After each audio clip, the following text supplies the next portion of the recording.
Саламатсыздарбы, эфирде Перизат Сайтбурхан. Бүгүнкү чыгарылышта Камчыбек Ташиевке коюлган айыптоолор жана аны менен кошо айыпталган 7 кишинин ким экендиги жөнүндө сөз кылабыз.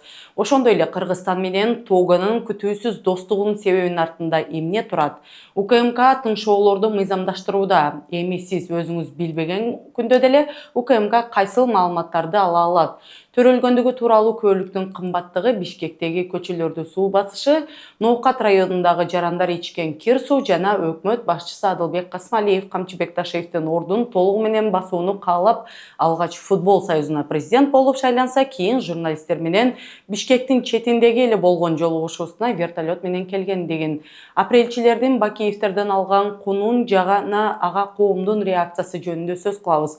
Биз менен бирге болуп, лайк басып, комментарий калтырууну унутпаңыздар. Камчыбек Ташиевке карата кылмыш иши аз эле убакытта тергелип бүтүп, убагында анын саясий тапшырмаларын аткарып келген Бишкектин 1-Май райондук сотуна жөнөтүлдү. Бул тууралуу 12-майда анын адвокаты Икрамидин Айткулов билдирди. Анын айтымында бул иште Ташиев менен кошо дагы 7 адам айыпталып жатат. Кылмыш ишине жашыруун деген гриф коюлган. Бул соттук териштирүүнүн да жабык өтүүсүн жана иштин материалдарын сыртка чыгарууга да тыюу салынат. Бүгүн Кыргыз Республикасынын башкы прокуратурасы Камчыбек Ташиев боюнча кылмыш ишине айыптоо актысын бекитти. Ал бийликти күч менен басып алууга даярдык көргөн жана жооптуу кызматтык абалынан кыянат пайдаланган деп айыпталууда. Кылмыш ишин кароо үчүн 1-Май райондук сотуна жөнөтүлдү. Бул иш боюнча Ташиев менен кошо дагы 7 адам айыпталуучу катары өтүп жатат. Кылмыш ишине жашыруун макамы берилген. Бул бардык соттук отурумдар жабык өтөрүн жана тергөө менен соттун маалыматтарын ачыктоого тыюу салынарын билдирет. Эскерте кетсек, атайын кызматтын мурдагы башчысы Конституцияны бузуу менен бийликти күч менен басып алуу же күч менен кармап туруу, ошого тете конституциялык түзүштү күч колдонуп өзгөртүүгө багытталган аракеттер жана кызмат абалын кыянаттык менен пайдалануу беренелери боюнча айыпталып жатат. Бирок убагында мындай оор кылмыштар боюнча айыпталган башка адамдардан айырмаланып, ал өлкөдөн чыкпоо тилкаты менен тергөө учурунда бошотулган.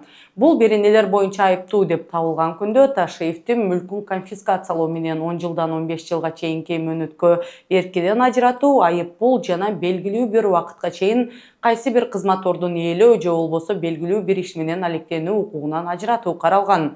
Ал эми Ташиев менен кошо айыпталып жаткан 7 кишиге келсек, аны менен кошо Жогорку Кеңештин мурдагы төрагасы Нурланбек Тургунбек уулу жана мурдагы депутат Курманкул Зулушев сурак бергендиги кабарланган.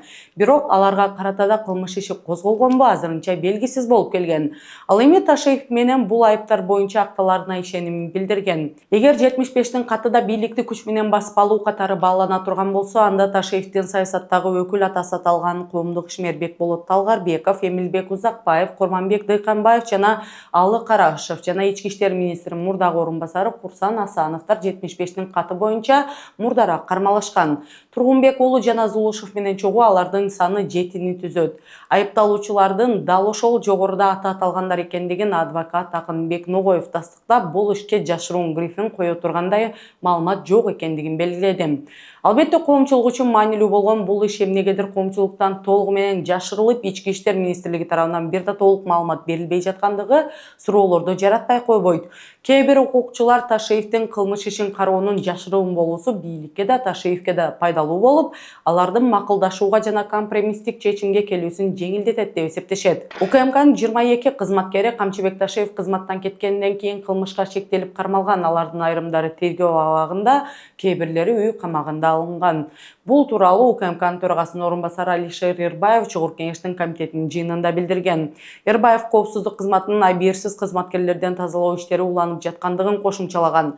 Аны менен кошо эле Улуттук коопсуздук мамлекеттик комитетинин төрагасынын мурдагы орун басары Тимур Шабданбеков 29 апрелде үй камагына чыккандыгы бүгүн гана белгилүү болду. Эскерте кетсек, 10 февралда Ташиев менен кошо кызматтан алынган Шабданбеков аскер прокуратурасы тарабынан апрелде кармалып, бирок козголгон кылмыш иши боюнча кенен маалымат берилген эмес. Ал эми Кыргызстанда жарандардын артынан тыңшоо жана жашыруун чалгын жүрүп жаткандыгын жаңы далилдери пайда болду. Улуттук коопсуздук боюнча мамлекеттик комитетинин төрагасынын орун басары Алишер Эрбаев Жогорку Кеңештин комитетинин жыйынында УКМК эч кимге билдирбестен тыңшоолорду жүргүзө тургандыгын билдирди. Суроону депутат Исманалы Жороев берип, ал телефон тыңшоо функциясы белгилүү бир сөздөр айтылганда иштетилеби деп сураган. Алишер Эрбаев коопсуздук кызматтары жана милиция зарыл болгон учурда адамдын телефон сүйлөшүүсүн тыңшай аларын, бирок бул соттун чечими менен гана жасала турганын жооп берди. Урматтуу Алишер Ташбаевич, мен бул мыйзам долбоору боюнча бир суроо да. Эгерде бул азыр мыйзам долбоору концепциясы кабыл алына турган болсо, биз азыр мисалы бүт эле телефондордо прослушка бар да, азыр бүт эле барындачы. Бирок кандайдыр бир купуя бир сөздөр айтылгандан кийин иштейт турабы? Жандай эмеспи? Азыр мисалы көп телефондор сүйлөшүп жатканда мындай менде телефонда прослушка бар экен деген эме чыгат да, мындай чалгандачы, угулбай калат. Ошол есть это прослушка или нет? Атайын кызматтар же болбосо, урматтуу депутат Исманалы Эгембердиевич, атайын кызмат же болбосо, атайын органдар телефонуңузду уга турган болсо сизде, ал функцияларды сиз билбейсиз. Билдирбей эле угабыз, биз билдирбей эле. Анын баардык улуу механизмдерин, баардыгын азыр алып келген мыйзамдын долбоорунда биз алып келгенбиз. Улуттук коопсуздук кызматы жана ички иштер органдары телефондорду укканда Конституциянын негизинде гана өзүнүн ишмердүүлүгүн алып барат. Биринчиден, экинчиден ага соттун гана чечиминин негизинде. Соттун чечиминин негизинде да. Бирок муну менен гана токтолбогон атайын кызмат эми мобилдик операторлордун маалымат базаларына расмий түрдө кирүү мүмкүнчүлүгүн алууну көздөп жатат. Мыйзам долбоору комитет тарабынан биринчи окууда жактырылган. Эскерте кетсек, тыңшоолор бейрасмий түрдө мурдатан бери эле иштеп келгендиги менен азыр атайын кызмат аларды мыйзамда бекитүүнү сунуштап жатат. Эң талаштуу аспект бул сорум системасы же болбосо оперативдик тергөө чаралары системасы. Бул система мамлекеттик органдарга телекоммуникация операторлору жана интернет провайдерлери тарабынан орнотулган жабдуулар аркылуу телефон жана интернет байланыш маалыматтарын кармап калууга, көзөмөлдөөгө жана талдөөгө мүмкүнчүлүк берет. Техникалык комплекс ал телефон сүйлөшүүлөрү жана башка онлайн байланыштарды тыңшоого мүмкүнчүлүк берген жабдууларды түзөт. Операторлордун өздөрү бул жабдууларды сатып алууга, тейлөөгө жана сактоого милдеттүү болушат, бирок ал улуттук коопсуздук боюнча мамлекеттик комитетине таандык болот. Мыйзам долбоорунда ошондой эле өзгөчө кырдаал же согуштук абал учурунда мобилдик түзмөктөрдү өчүрүүгө уруксат берген жобо камтылган. Киргизилип жаткан сорум көзөмөлдөөсү менен чалуулардын жана билдирүүлөрдүн мазмунун, ошондой эле мета дайындарын кимге чалган, убактысы, жайгашкан жерине чейин чогулталат. Бул жарандардын жүрүм-турумун алдын ала аныктоого мүмкүнчүлүк берет.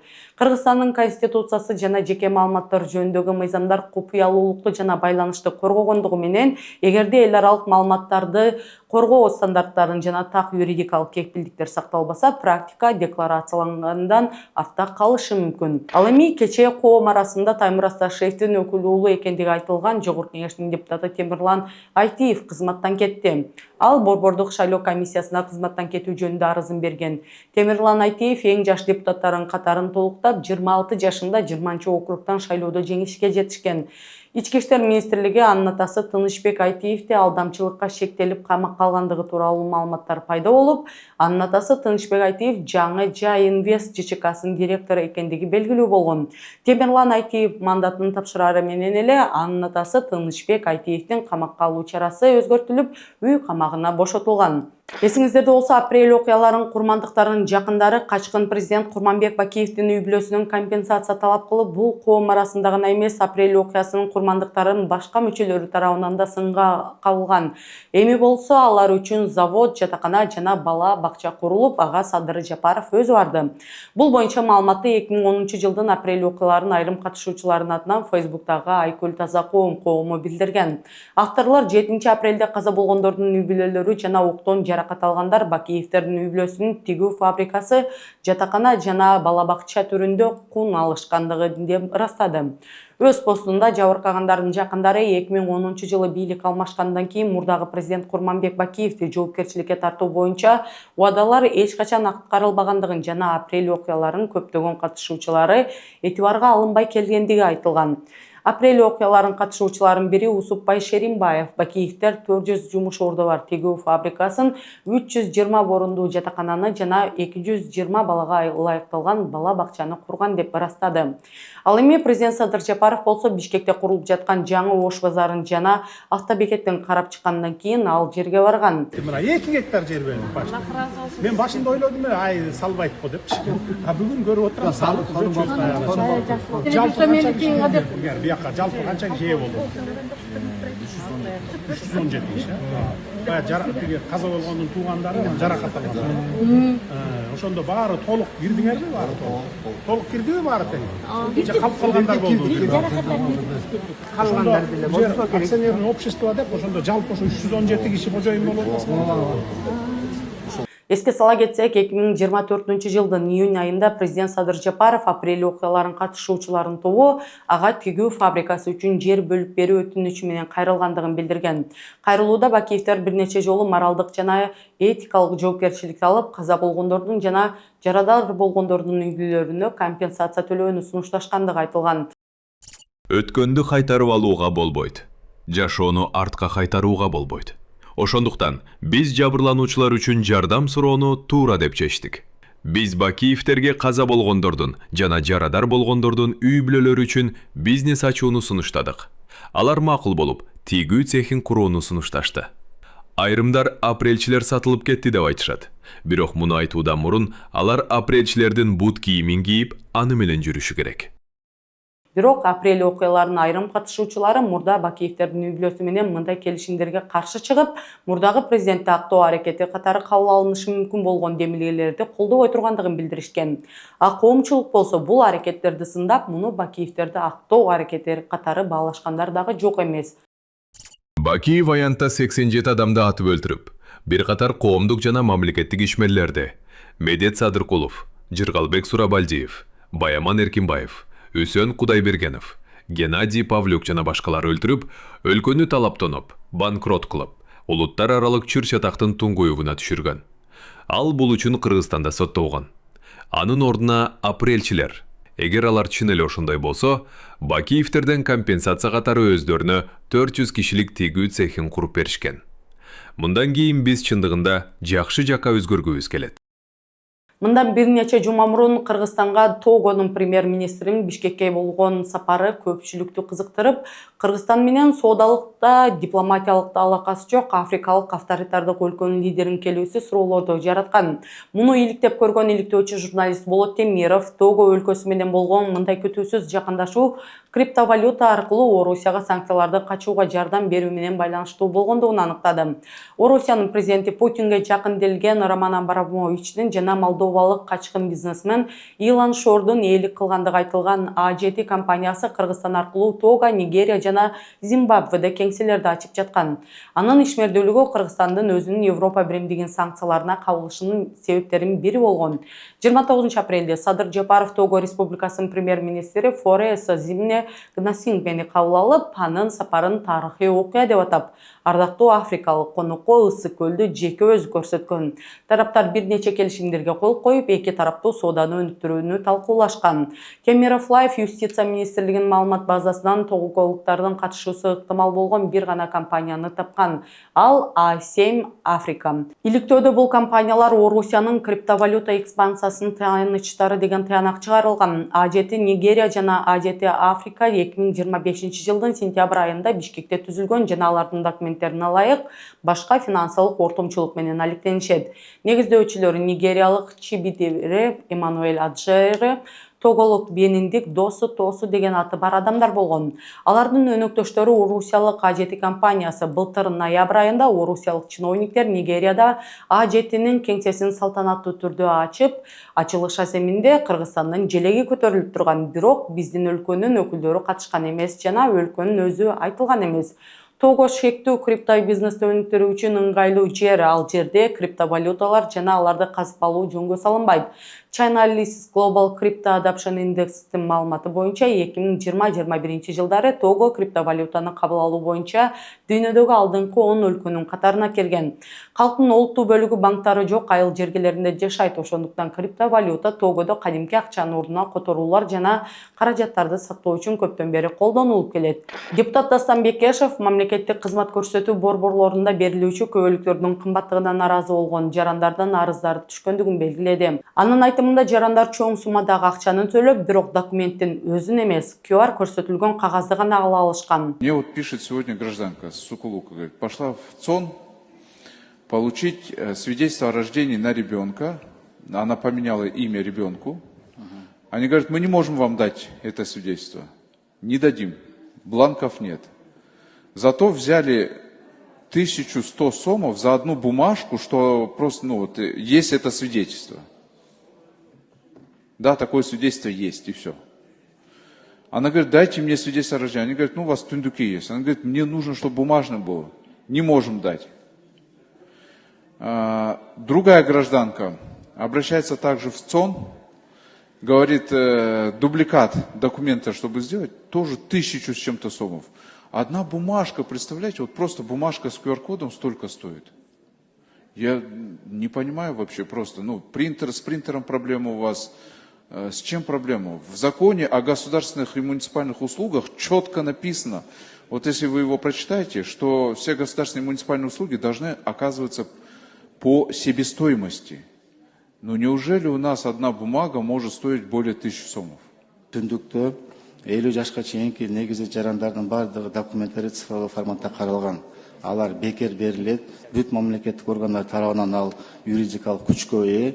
Ошондуктан бизде Кыргызстан ичинде колдонуу үчүн түндүккө биз оцифровка кылып күбөлүктү дайындап беребиз. Сырт мамлекетке чыгуу максатында болсо, биз күбөлүк жазып беребиз.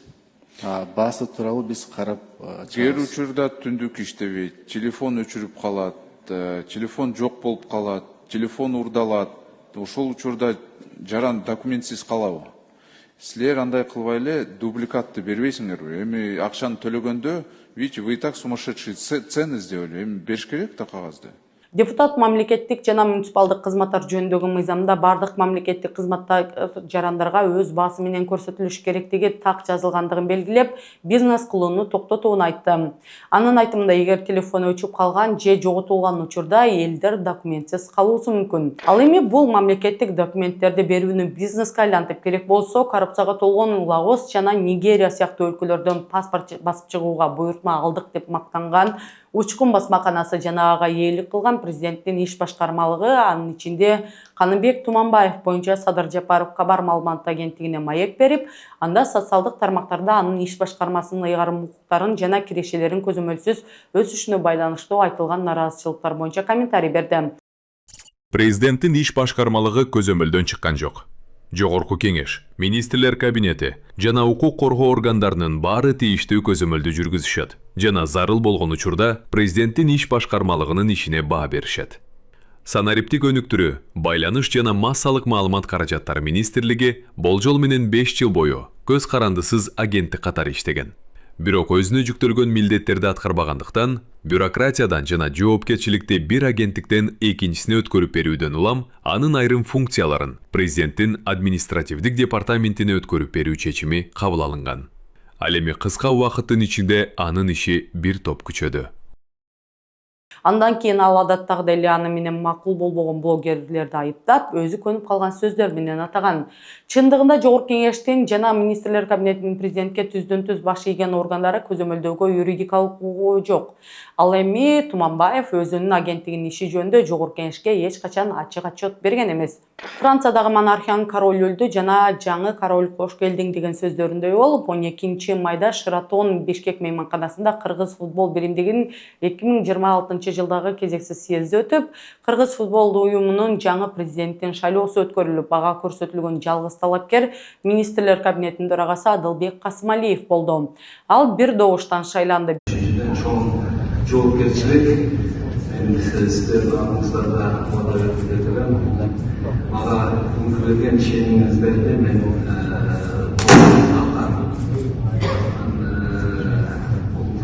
жерде кийлигишип жакшылап таанышып кетем. Кыргыз футболунун деңгээлин көтөргөнгө дагы мен баардык күч аракеттерине жумшайм. Белгилей кетсек, улуттук коопсуздук боюнча мамлекеттик комитеттин мурдагы төрагасы Камчыбек Ташиев Кыргыз футбол биримдигинин президенти кызматынан 15 апрелде кеткен.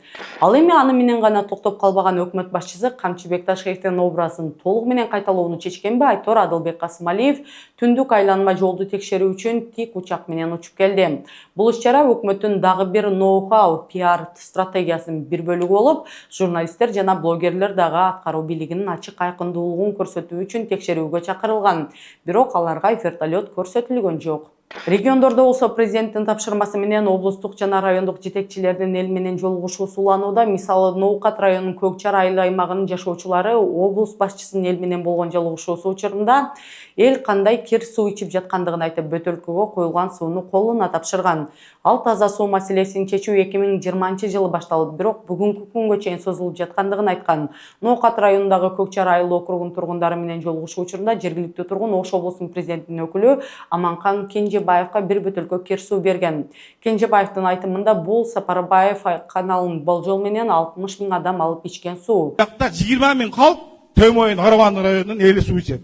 7 000, 8 000 гектар сууга жери бар.